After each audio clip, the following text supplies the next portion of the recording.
Welcome back to the Florida History Podcast. I'm Kartik Krishnaiyer.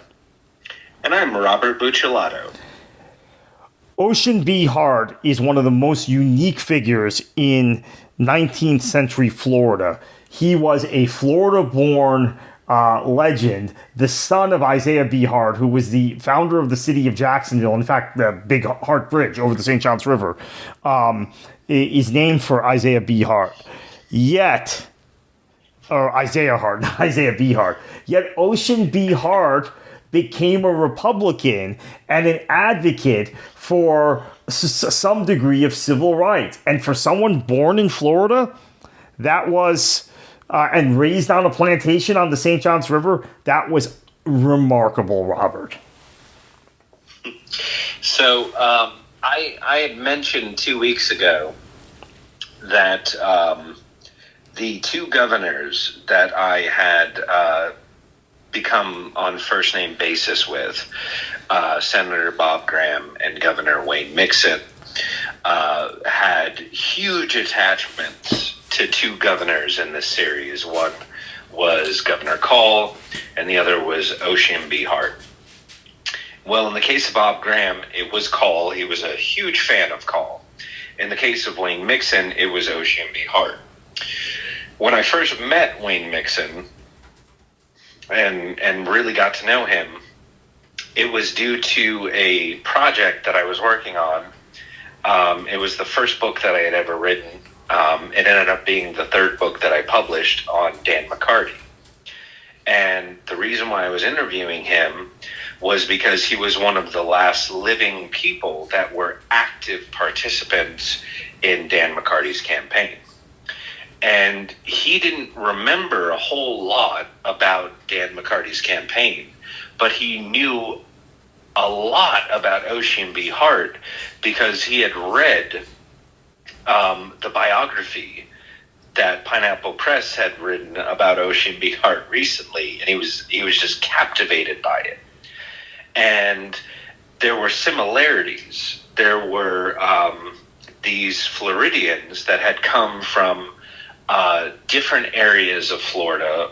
In the case of Ossian B. Hart, he was a native-born Floridian, but he was not born in what was traditionally the sort of power structure of the panhandle of North Florida, the Big Bend.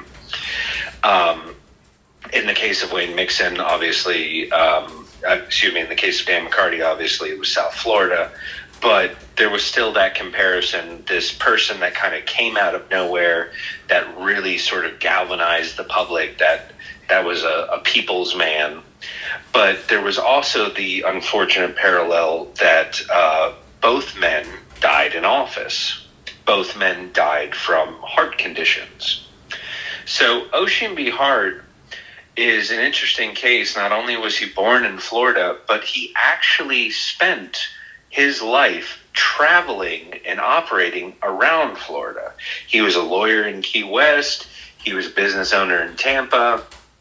When he got into elected office, this was a genuine Republican, a genuine Floridian, surrounded by bourbon Democrats who were very frustrated and angry and looking for revenge, and a bunch of out-of-town carpetbaggers. And somehow he was able to kind of meld governing coalitions between them, just based on the fact that he was a genuinely kind, likable guy. And more than anybody that operated in the government, he actually knew the state that he was trying to govern.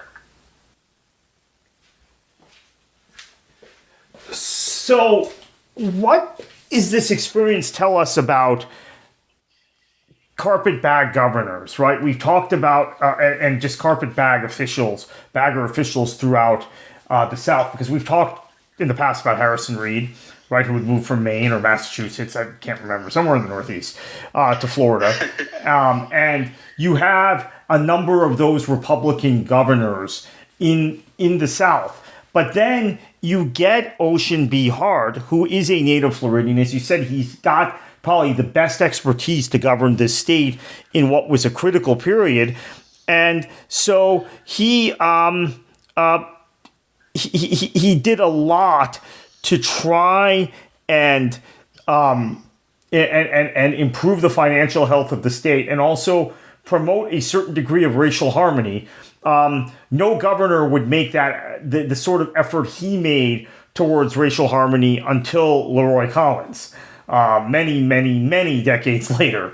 Now, I think Dan McCarty probably would have if he had lived, but he didn't. So, yeah, take us through that aspect of Ossian B. Hart. So, Ossian B. Hart, in the 1840s, was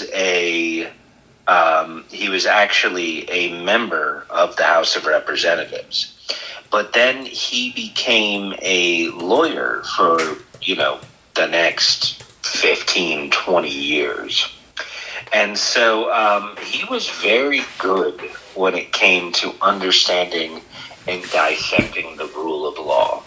And very quickly, he began to understand the necessity for a 13th Amendment. He began to understand the fact that some of the reforms that were taking place in Reconstruction were not operating as advertised. And so he was very instrumental in the Reconstruction period of Jacksonville. He did a lot to stimulate racial harmony in that area.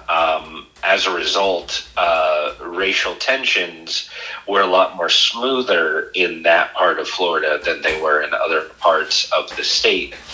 And the end result was that he was actually robbed of a House seat, in Congress, because of his race relations credentials. Yet he was appointed as a Republican to the state Supreme Court. And there he kind of earned a reputation as a carpetbagger, which translated to the fact that he was a supporter of racial harmony. And he was somebody that the national Republicans could trust to be appointed or to be elected, to throw support around, who was not going to interfere with federal troops, which you got to remember, a lot of people seem to forget that during Reconstruction, the South was militarily occupied, which means in the same capacity as Iraq or Afghanistan, there were independent governments. In this case, there was a House of Representatives, there were a governor, a governor's office, but they were monitored by military officials. They were scrutinized by military officials. And Ossian B. Hart made it clear that he was going to comply with them.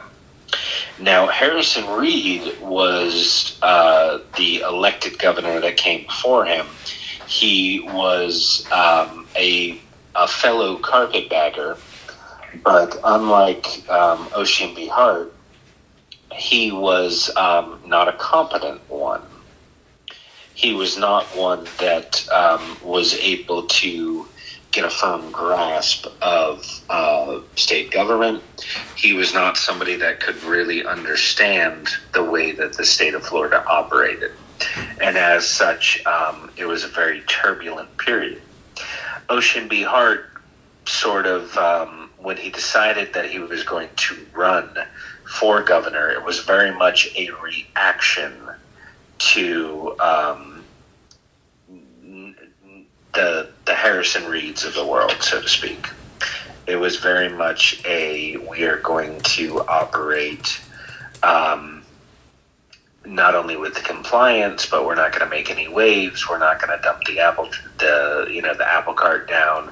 We are going to rebuild this state. We are a part of the union. We are a loyal state. That is how we are going to operate. And as a result, he became one of the last Republican governors in the state for a very long time. But unfortunately, Florida's first Floridian-born governor developed pneumonia. He developed a heart condition from the pneumonia, and he suffered a series of attacks, again, very much like Dan McCarty, and the state entered a period of prolonged incapacitation of its chief executive, which again, unfortunately, resulted in the death in March of 1874 of Ossian v. Hart, and the sort of return to the animosity and a downgrade in the quality of race relations that had been taking place in the 2 years that he was governor. We'll leave it there. We'll be back with you next week.